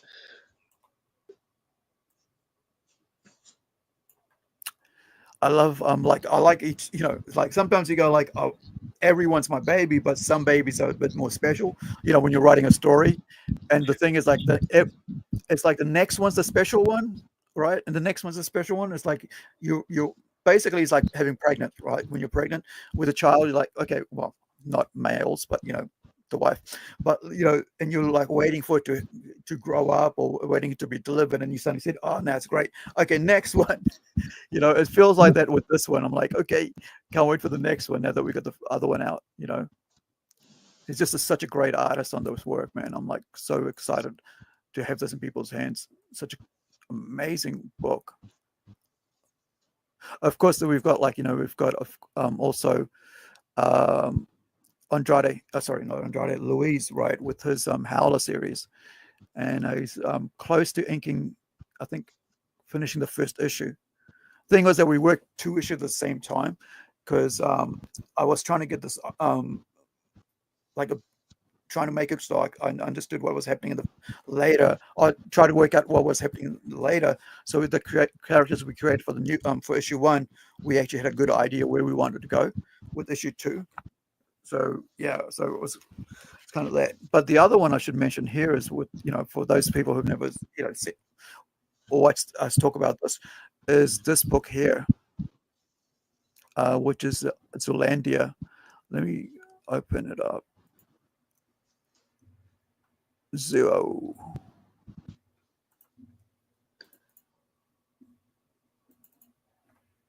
Is that a blue pencil drawing over there on the side of the map?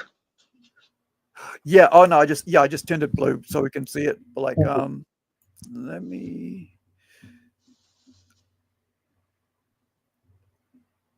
At first, I'm like, we weren't going to turn this into color, but like, where is it? But then,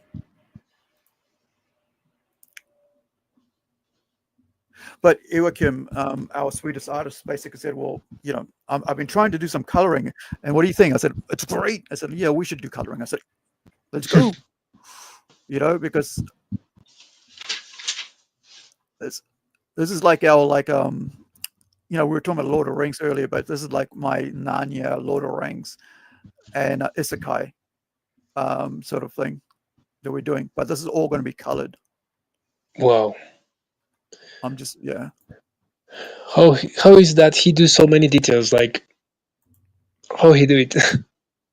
Dude, I asked him to come and work for. I mean, like, I saw his dragon, and that was it. So this is his colored piece here. This is the opening page.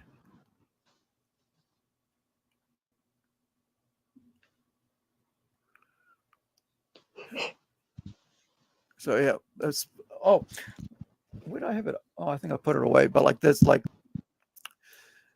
I had like the design for the character. I've got inspired. I mean, the whole idea came from a dream, but like the design for the character got inspired from a action figure. On the look and stuff, but we changed the look a lot. Open. Let me just bring up a bit more of them characters. I think this is a good one. The city. Yeah, look at this. And all of this is traditional pen and ink. All pen and ink. Pencil, pen and ink, yeah. It's like a double standard, on like double the merit. It's like, do you have digital artists? Okay, yeah. You know how to draw, you use a machine, but then you have these guys like, old school, pencil, pen and ink, like. Yeah. And it's just, it's the hard work, right? I mean, it's like the talent, the skill, and like I've been saying, right, for this past couple of months, it's like we're not releasing anything on Kickstarter because we're going to release this for Kickstarter, right? But we're not going to release it until it's 100% finished. Like everything is finished. It's not like, hey, pay us now and we'll get the book to you when it's time, when you get it done. No, our book will be finished before we even can hit Kickstarter now from going forward. Like I made a mistake last year with Robot Nation, and I was like, I should have got this finished, and so there wouldn't be any waiting. And here we are in January, and if that thing, I would have got it to people, but like I think it's better if I have the book complete, because it's about a confidence things now. And I think a lot of people, because they either haven't got their books to people or have taken the money and run, or they've taken years to get their books, has turned a lot of people from supporting new creators like myself and like yourself, Tomas. I've been listening and watching a lot of people talk about this, and they've just said, like, we won't know how bad support for crowdfunding is for creators, new creators, and for at least a decade, because we'll realize that all those people that were like very happy to support, handing over millions of dollars, tens of millions of dollars over to people out all around the world and never getting a book, they will never support anybody ever again. Like I'm sure there's people that will never support us because of that. Those people at the beginning, they didn't want to sell the book, they want money, that's all. Like it's sad because the people like lose confidence or lose the trust on the small companies like us. Like it's like we do the hard work and everything, and because of one person everything goes to trash because it's a bad experience. Like, but Tomas, it's not one person though. It's like hundreds. It's hundreds of them, man. And that's the sad thing. It's the example that I wanted to make. It's like because of. It's like when you are in the class and because of one funny guy, everyone is like in the attention. It's like. Yeah, so like, basically, right? Yeah, you're right there. Like, so one, the Joker, the clown, whatever, the bully, everybody else's day is ruined. And this is what it feels like. There's a lot of bullies out here in indie comics, and there's a lot of jokers, and there's a lot of people who are like stopping other people from getting ahead because by not like, not doing what their part is, not holding up their end, and ruining it for everybody else who are like trying and working just as hard. And it just Yeah, sucks, man. or maybe not only in the for example Kickstarter or the indie comics industry, but maybe some people who want to start to draw or to learn how to draw, they Yeah. get into something and because it happens to me. Like I went to some drawing school classes and somebody says, "Oh, you don't know how to draw hands. Oh, you're so lame." Like it's Yeah. like they want to stop you from learning because I think they see you like a menace sometimes. This is my thoughts, and I think it's happened the same here. Like it's some people in Kickstarter, they see you like oh, this guy is the competition, so I have to make something so I can win, and they make this kind of threats and things that they end up getting everyone else. Well, the other thing here is, right, like I was on I was listening to a podcast, I should say, a live stream, right? I wasn't on it or anything like that. So I was listening to this podcast, and there was a guy who was sharing his artwork, and he was doing fan art, right? And he was just, just like when I was like about 20 years ago, I would just paint oil paintings, acrylic. I would just give them away, like big things like that, like seriously big paintings on a frame, on canvas, oil paintings. I'll just give them away. I don't have the room. I don't need it. I put all my time and effort into it. Here you go. Here's a gift. So, and he's doing that with his art. He said, well, I don't, and then there's people thinking, oh, you shouldn't do that, bro. You shouldn't. It's like, but dude, he's just enjoying it. It's like artists, not every artist is doing this out here for the big bucks. Some people are just doing it for fun. Some people are doing it for money. Some people are doing it for fame, right? So that their work is out there, more people get to see it, and so their demand goes up. All they care about is to get one book printed, because that's the one book they want printed, and to see it done out there, or with a one story, or have their one cover on a book, or what happened with us last when we put our Kickstarter, when we put out our last when we put our first issue of Incredible, a guy paid money to have his character in our comic book. Man, that was freaking amazing. It was our first comic book on Kickstarter, and somebody paid to have their original character just in the background, to show up. And we said, this is where it's going to be, are you okay with it? Because the entire book was already made, and it was the last minute we thought, well, what, maybe we can offer this, maybe somebody will be into it. And now that person gets to hold that comic book forever, knowing that their creation, right, is in that comic book published out there in the world. And that's all they wanted, right? And not everybody wants the same thing as everybody else wants. And so, you got to realize that everybody has different needs, and if those needs are fulfilled, they're happy.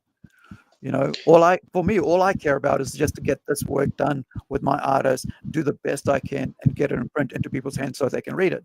I don't care if personally I make money off it or any profit, as long as the artist gets it, right? For me, I don't mind, as long as these books are out there and that people enjoy them and they read them, because it's what I always wanted to do, was to be a storyteller. And if my story is told, I don't mind anything else. And I think that it's the long game. Like if you have to make things only for the price of something, like for example, you want to make a kickboxer, for example, and you only do kickboxing because you want to be like a champion, only to want to win medals and everything. That's gonna take you like maybe some part of your life, because later on you're not going to be able to compete because you get old, you get injuries, you're not the same, you're not fast enough. But for example, you keep growing up like, okay, I love kickboxing, I'm going to compete. Oh, now that I'm getting old, I'm going to open a school of kickboxing and I'm going to teach people kickboxing. And you keep like exactly on the long term. And also I remember when I started to drawing, I wanted to be like that. Like, oh yeah, I want to be like the next Jim Lee. I want to be famous and rich. And no, dude, no, sorry. Yeah. Check of reality, boom.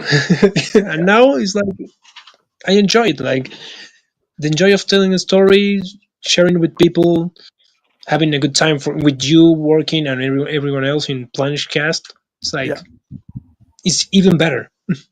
Yeah. And the other, I mean, for me, like, I mean, it's just at the end of like I said, it's all about storytelling. Like I went to film school to learn how to make a filmmaker to tell my stories. I went, I was doing stage production and doing writing productions, scripts for stage plays, whatever you want to call it, for about 4 years before I even went to film school. 4 or 5 years before I even went to film school, and then 3 years of film school, and then all it was about just like, can I tell a story? Can I make up a story? Can I tell the story? Can I tell it right enough for people to enjoy? And I think if you can find that one thing and you stick with that one thing that brings you joy, then nothing else feels like it's work anymore. Like it doesn't feel like work. You get to enjoy it. I mean, this is with Luis, right? His work on Howler. It's bringing the character to life, and then by him drawing this car, a Mustang. I've started having a love for the car, the Mustang car, because I thought it was really cool. Thing. Yeah, the Mustang car, like the old cars, like amazing. Yeah. And also that James Dean vibe kind of scene, like you show with the bike, like Yeah. Hold on, let me bring that one up. I think it's issue 2. So I guess you have to make that card. You have to make a card out of that, like a small poster thing, like a small print, like it's because it's awesome. It's like you mean like a poster and a trading card? Yeah, or a sticker, small sticker, like. Let me see. I'll have to get him to why am I not seeing it where I should be seeing it? Here it is. Right. It's 4. I think it's 4. Let me see if it cover 2, 3, 4. Yeah, I think it's 4, 5. So it must be 4. Actually, I'll bring up the whole lot because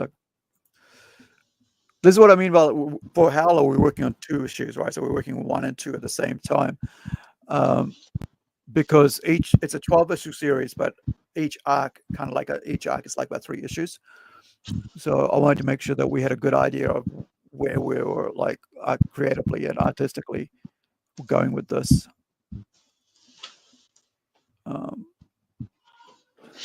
It's almost here. There it is. Yeah. So is it the one?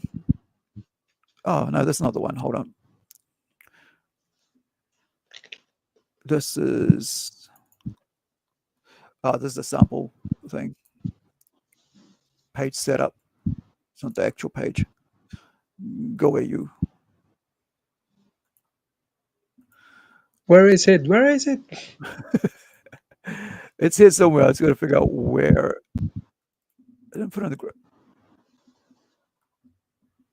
Yeah, it's me. Like, I need to clean up, but I don't like to lose anything now. So I have double ups of double ups, and it kind of causes me problems trying to find out where things are. Okay, that's 1, 2. Maybe it's in pencils.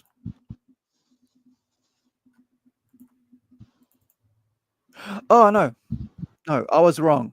We're on the right one. Let's see. We've always been on the right one. It's just like, yeah, I just didn't have it open. I thought it was an issue 2, but it's not. So this is it here. This is really cool. Him on his bike.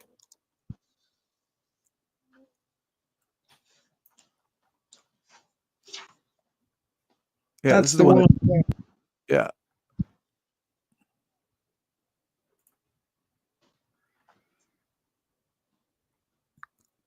Waiting for him to ink. Yeah, waiting for him to ink it. So it's like pencils, right? So it's just pencils. I guess like his I mean, he does it digitally, but like basically what you call pencils. But yeah. Yeah, but it's cool. It's like a small Just a sticker of that. It's gonna be awesome.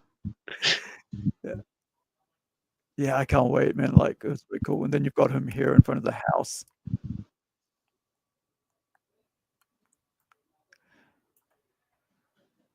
And then riding down the street. I remember this just brings me memory of like when I was at my second year at what you guys in the US called middle school. Or, like I was like 14 or 15.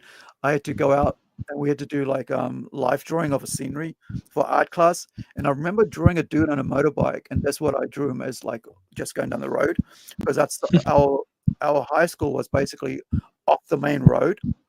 It's Bayvon's College, and I just went out there by the bus stop and was just watching this guy. And as I was drawing it, this guy on the motorbike went past. Don't even know what happened to drawing, but that just reminded me of it. Didn't even think of that in like freaking 40 years, 30 years, 35 years. Yeah, it must have been about 15 or something, 14. Yeah. Yeah. All right, I think that does it for us today. Just I think so. But so carry on, Tomas. No, you have the choice. It's your show. Oh no, I thought you were going to add something before we finish. No, I think it's okay. Like, remember, everybody, you have your own ideas. Don't worry if everybody says like, "Oh, it's so silly, so stupid." Make it your own. Work it, because hard work pays. It's true. It's not. There's nothing more satisfaction. How do you call it? There's nothing more cool and that feels good that when you manage to own your own craft, like when you have this difficult thing and you're, oh, I made it. Yeah. It's like, so cool. I remember one teacher told me, like, confidence is when you can make something that you couldn't make before.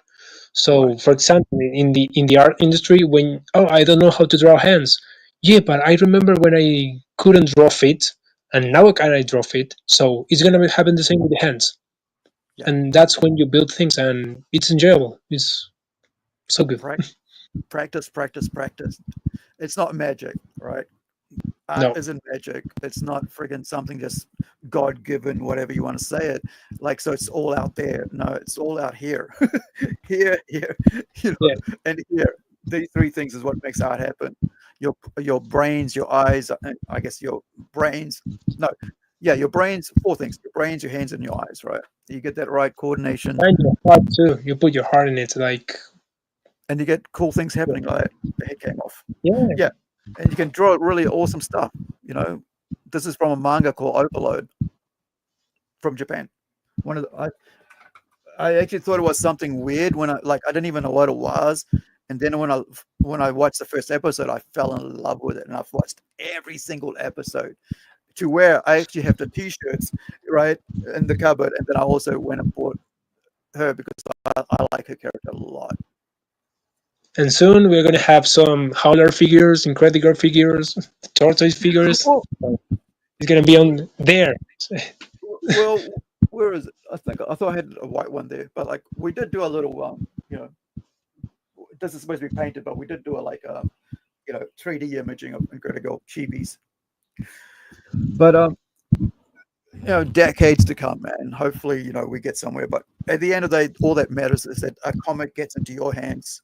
Into my hands, and it's out there. The story's out there, and the artwork's out there. All right, that does it for today. Thank you both. Thank you, Tomas. Thank you, everybody else who's watching. I appreciate it. Thank you for hanging out with us. Sorry about the noises and all that.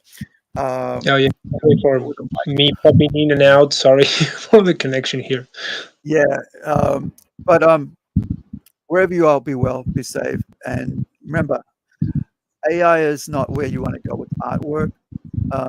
Information, medical, all that other stuff's great for AI, but not for art. Create with your hands, man.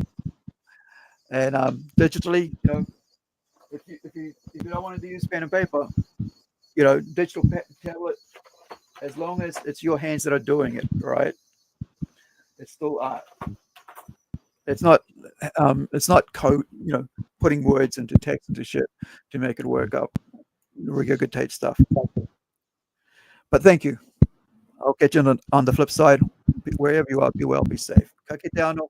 Thank you, Tomas. We'll catch you later, everybody. Thank you. Thanks, everybody, and have a good day, night, or whatever. So, cheers. Bye, all. Thank you for hanging out with us.